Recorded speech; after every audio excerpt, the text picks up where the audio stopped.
ನಮಸ್ಕಾರ. ಜಿನಿ ನ್ಯೂಸ್ ವೀಕ್ಷಕರಿಗೆ ಸ್ವಾಗತ. ಮಾಜಿ ಸಚಿವ ಹಾಗೂ ಗಂಗಾವತಿ ಶಾಸಕ ಬಿ ಜನಾರ್ದನ ರೆಡ್ಡಿ ಅವರು ನಿನ್ನೆ ವಿಧಾನಸಭೆಯಲ್ಲಿ ಬಳ್ಳಾರಿಯಲ್ಲಿ ಇತ್ತೀಚೆಗೆ ನಡೆದ ಹಿಂಸಾಚಾರದ ಕುರಿತು ಮಾತನಾಡಿದರು. ಸದನದಲ್ಲಿ ಮಾತನಾಡಿದ ಜನಾರ್ದನ ರೆಡ್ಡಿ, ರಾಜ್ಯದ ಒಳಿತಿಗಾಗಿ ನೀವೇ ಇನ್ನೂ 2.5 ವರ್ಷ ಕಾಲ ಮುಖ್ಯಮಂತ್ರಿಯಾಗಿ ಮುಂದುವರಿಯಿರಿ, ಇದಕ್ಕೆ ನನ್ನ ಅಭ್ಯಂತರವಿಲ್ಲ. ಆದರೆ ಬಳ್ಳಾರಿಯಲ್ಲಿ ನಡೆಯುತ್ತಿರುವ ಗನ್ ಮತ್ತು ಬಾಂಬ್ ಸಂಸ್ಕೃತಿಯನ್ನು ದಯವಿಟ್ಟು ಮಟ್ಟ ಹಾಕಿ ಎಂದು ಕೈ ಜೋಡಿಸಿ ಸಿದ್ದರಾಮಯ್ಯ ಅವರಿಗೆ ಮನವಿ ಮಾಡಿದರು. ಇದೇ ವೇಳೆ ಉಪಮುಖ್ಯಮಂತ್ರಿ ಡಿಕೆ ಶಿವಕುಮಾರ್ ಅವರ ವಿರುದ್ಧ ಹರಿಹಾಯ್ದ ರೆಡ್ಡಿ, ಘಟನೆ ನಡೆದಾಗ ಡಿಸಿಎಂ ಅವರು ಬೇಜವಾಬ್ದಾರಿಯಿಂದ ಮಾತನಾಡಿದ್ದಾರೆ, ಆರೋಪಿಗಳ ಪರ ನಿಂತಿದ್ದಾರೆ.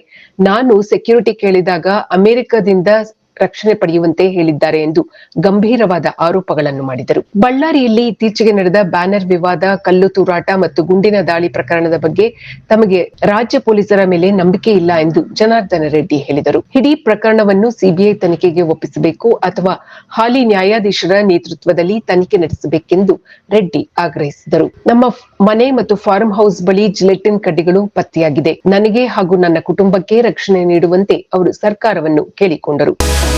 ಇದು ಈ ದಿನದ ನಿರಂತರ ಸುದ್ದಿಗಳಿಗಾಗಿ ವೀಕ್ಷಿಸುತ್ತಿರಿ ಜಿನಿ ನ್ಯೂಸ್. ನಮಸ್ಕಾರ.